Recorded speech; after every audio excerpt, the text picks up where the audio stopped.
De Maria Madalena foram expulsos 7 espíritos imundos.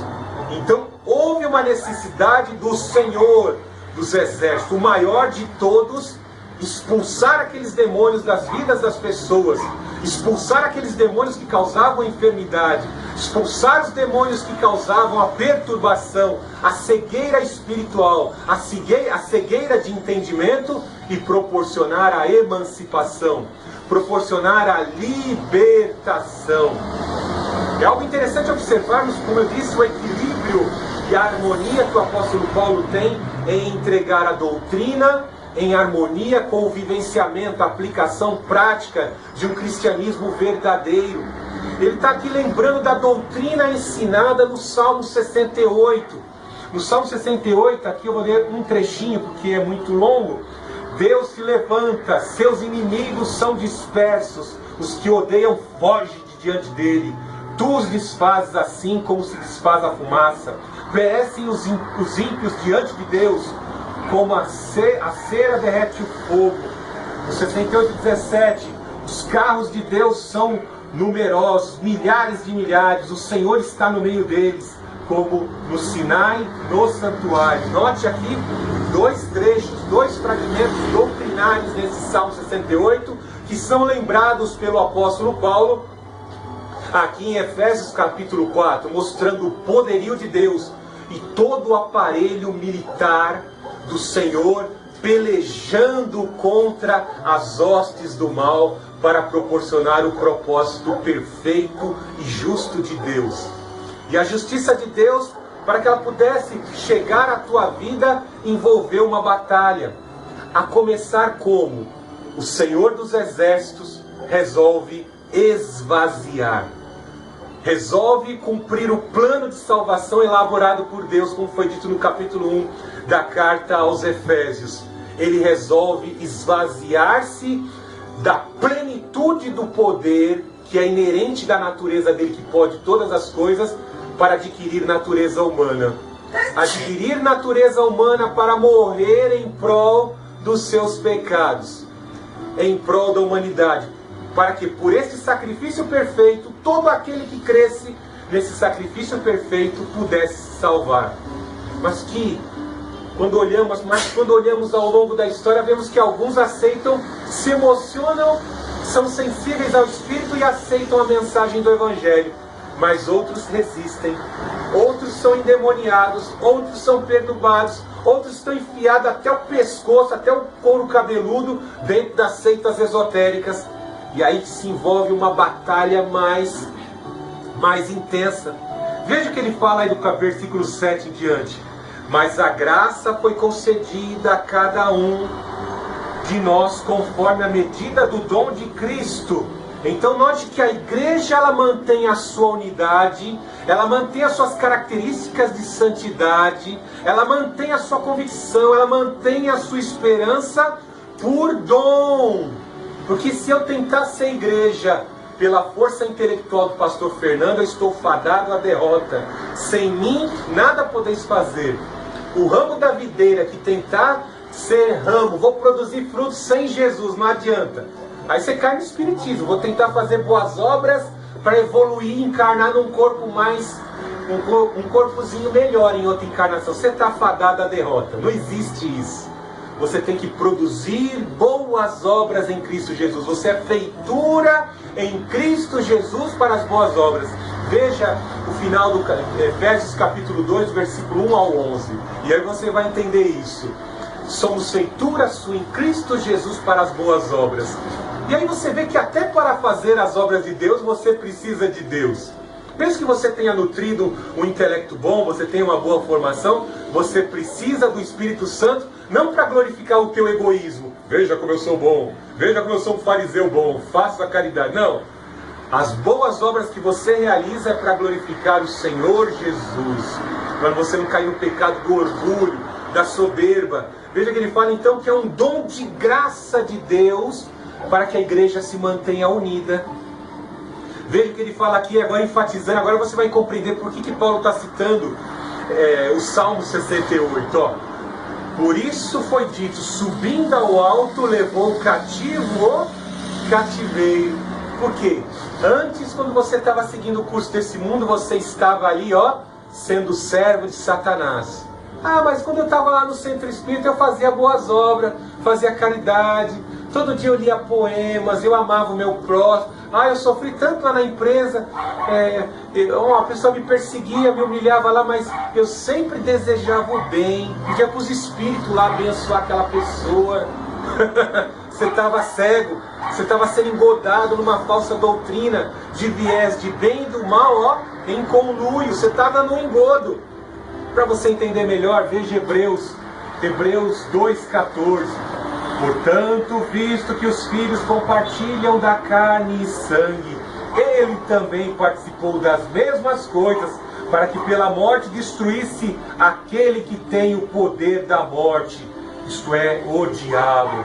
Na versão RC, era aquele que detinha o império da morte, Satanás. João fala que este mundo jaz do maligno. No deserto, no período da tentação do Senhor Jesus Cristo, nós vemos que o diabo oferece os reinos. Os homens se submeteram a pactos com o diabo para construírem grandes impérios. Como eu disse, o Senhor Jesus Cristo encarnou, assumindo forma humana, e veio combater os demônios que estavam sobre a vida das pessoas. Note que o Evangelho começou a ser pregado aonde? Na casa de Israel. E quem era Israel? O povo de Deus. Note que Israel, o povo de Deus, o povo que luta com Deus, Jacó, Israel, estavam infectados, estavam sob o domínio de Satanás. Satanás tinha construído até uma casta religiosa de dominação. Quando o Senhor Jesus entra dentro do templo, ele vê aqueles maiorais, Caifás fazendo vista grossa as atividades de corrupção, de barganha de dinheiro, de atividades ilícitas, de venda de moeda, de câmbio de moeda dentro da casa de Deus, animais com defeito, animais cobrados 5 vezes mais em época de Páscoa, em épocas cerimoniais do calendário judaico. Então vemos que essa corrupção estava ali, a começar dentro do templo de Herodes para os pequeninos, porque eram guias cegos guiando os cegos. Gente, vou voltar para o início da mensagem. Estes guias cegos promovem uma unidade que vai levar à destruição. Uma falsa unidade, uma falsa doutrina que vai levar a todos a caírem no abismo. Paulo fala, do qual Deus desse século cegou o entendimento dos incrédulos. Eles estão cegos, guias cegos guiando outros cegos. Pior que incrível que pareça, às vezes até no sistema religioso, cristãos, um pastor cego, amante de Mamon, leva às vezes as pessoas a serem amantes do Mamon. Quando eu era mais novo, eu roubava dinheiro da carteira de papai. Você já leu no livro O Bispo? Já deu para você imaginar de quem eu estou me referindo? Papai era maçom. Será que ele também, o filho, não é maçom? Então veja, irmão, que o negócio não é brincadeira. A doutrina errada desencadeia num céu errado, como disse o doutor Paulo Romeiro. Então veja que o Senhor Jesus Cristo, ele vem desbaratar um cativeiro com o poder que foi colocado sobre a vida dele. Isaías 61, o Espírito do Senhor Javé está sobre mim. Ele me constituiu de poder, Ele me revestiu de poder, Ele me ungiu, Ele me capacitou para dar liberdade aos cativos, abrir os olhos dos cegos, desbaratar as prisões, quebrar os grilhões e libertar o povo de Deus. E eu falo isso, povo de Deus, começou na casa de Israel, e essa libertação, esse processo de emancipação e de libertação se estendeu a cada um de nós gentios. Então veja aqui que ele subindo ao alto, quando o Senhor Jesus Cristo ascende aos céus ali após a sua crucificação, após alguns dias da sua crucificação, olha o que ele faz, ele leva cativo o cativeiro. Além de trazer na sua obra a liberdade, Jó com certeza, Jó, Abraão, Davi, todos se alegraram, porque Lucas é o único dos evangelistas que fala que os corpos, as almas dos heróis da fé foram vistas quando Jesus Cristo, Senhor, deu o seu último suspiro na cruz do Calvário. A terra tremeu e as almas dos heróis da fé foram vistas. Abraão, Davi, não se sabe o nome de quais foram, mas com certeza Abraão e Moisés, os profetas, talvez Isaías, Daniel, foram vistas. Então houve o cumprimento. Jó, com certeza, ele cria nisso. Eu sei que o meu vindicador vive, o que vai efetuar a justiça e vai me ressuscitar dentre os mortos, né? Então ele leva cativo o cativeiro, ou seja, ele desbaratou o cativeiro. Como diz Hebreus 2,14, olhe, pôs por terra aquele que tinha o império da morte. Esse mundo jaz do maligno, como eu disse. É o império de Satanás, do engodo, das falsas doutrinas, do humanismo, do subjetivismo, do relativismo moral, do engodo, do encantamento, criando os deuses que são imorais, mas fazem algumas obras de bondade, como lá na maçonaria, né?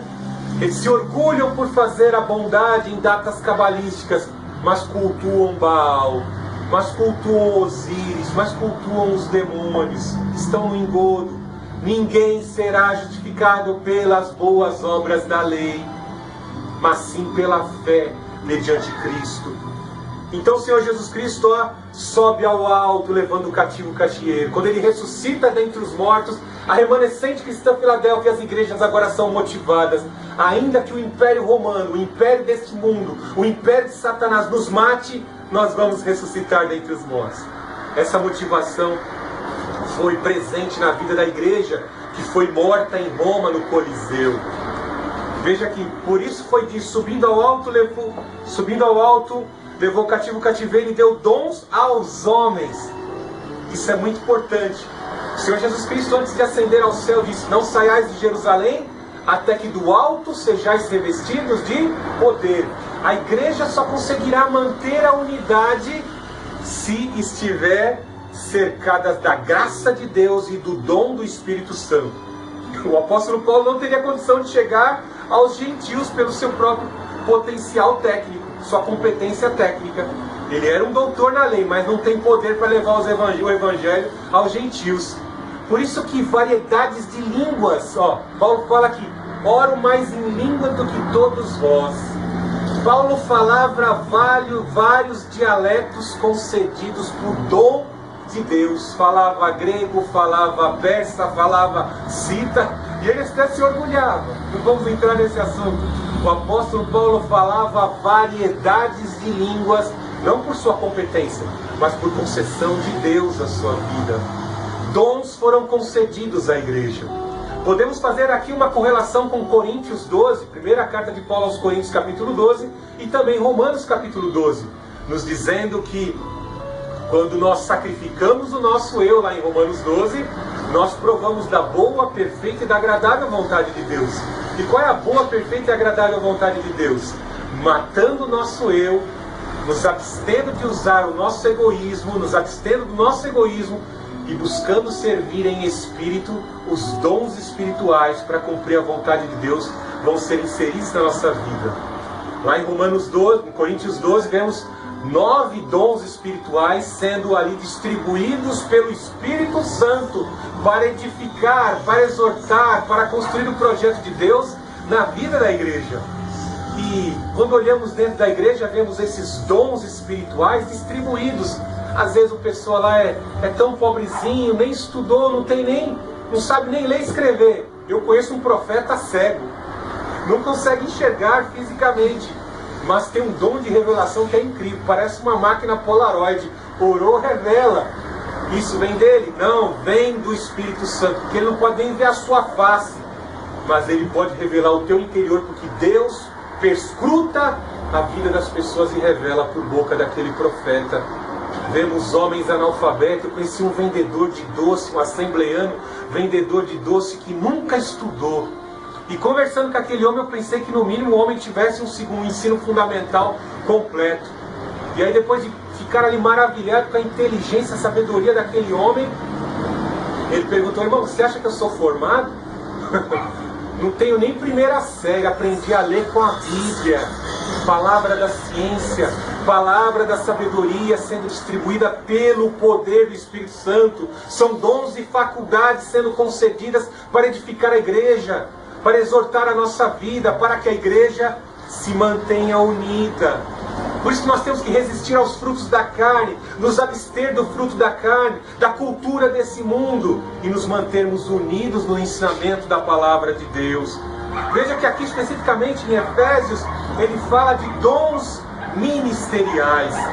Veja que ele fala que Jesus subiu ao céu, ele envia o Consolador e o Consolador agora fornece como graça dons e ministérios para que a igreja se mantenha unida.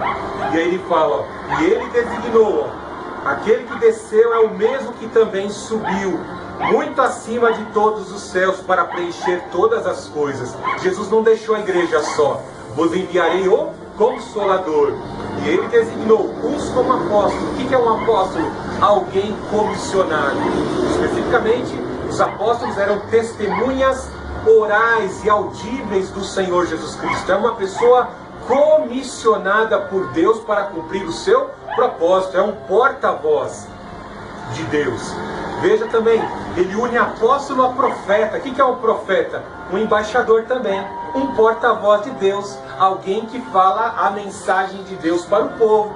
Nos dias de hoje podemos dizer, após as escrituras terem sido concluídas, nós podemos crer que os pastores também são profetas, porque vão falar a palavra de Deus, porque serão disseminadores da palavra de Deus, propagadores da palavra de Deus. Alguém que revela, que traz prognósticos de Deus, de mistérios, de coisas, de adventos futuros e de adventos misteriosos e ocultos para a igreja, para a edificação da igreja. Veja que ele fala aqui também, designou a evangelistas, aqueles que têm o dom do Espírito Santo para levar a evangelização, a disseminação do Evangelho, a propagação do Evangelho, os que levam as boas novas de salvação aos homens. Isso está contido muito nos missionários que vão aos confins da terra levar as boas novas da salvação que só existe em Cristo Jesus o Senhor. Veja que ele une outros dois ministérios, pastores e mestres. Ambos têm função de ensinar e orientar o povo de Deus. Pastor, exortar, cuidar, e os mestres de ensinar a palavra de Deus, de buscar os mistérios da doutrina e trazer interpretações coerentes na explanação da mensagem para que a igreja possa vivenciar aquela doutrina. Como eu disse no início da mensagem, existe uma complexidade na letra da doutrina. Quando você pega o Código Civil, você consegue entender a lei? É difícil, porque ali está em língua jurisdiquês. Então, às vezes, existe língua teológica na Bíblia. Pega a carta de Paulo aos Romanos, é difícil de interpretá-la. Pegue a carta de Barnabé, que não se sabe quem foi o autor, é difícil de interpretar. Mas o mestre se dedica, e pelo poder do Espírito Santo, para glorificar o Senhor Jesus Cristo, ele traz ali o ensino aplicável à igreja de Cristo. Para nós concluirmos, Deus está revelando muita palavra e não dá para nós entregarmos tudo. Talvez no próximo domingo nós vamos dar continuidade a esse texto. Veja, tendo em vista o aperfeiçoamento dos santos para a obra do ministério e para a edificação do corpo de Cristo. Então vemos que o Senhor quer uma unidade para a igreja de Cristo. Ele quer uma unidade e ele coloca o que? Os seus oficiais, os seus servos, os seus agentes, selados com fogo, revestidos de poder, para exercerem esses ministérios, utilizarem-se dos dons espirituais que são de Deus, para a glória de Deus, para a edificação e para a exortação, para construir o propósito de Deus ali na vida da igreja. E nós somos beneficiados e fomos beneficiados com esta palavra. Vamos neste momento orar a Deus. Senhor Deus Altíssimo, louvado seja o teu nome, a tua palavra foi entregue. Senhor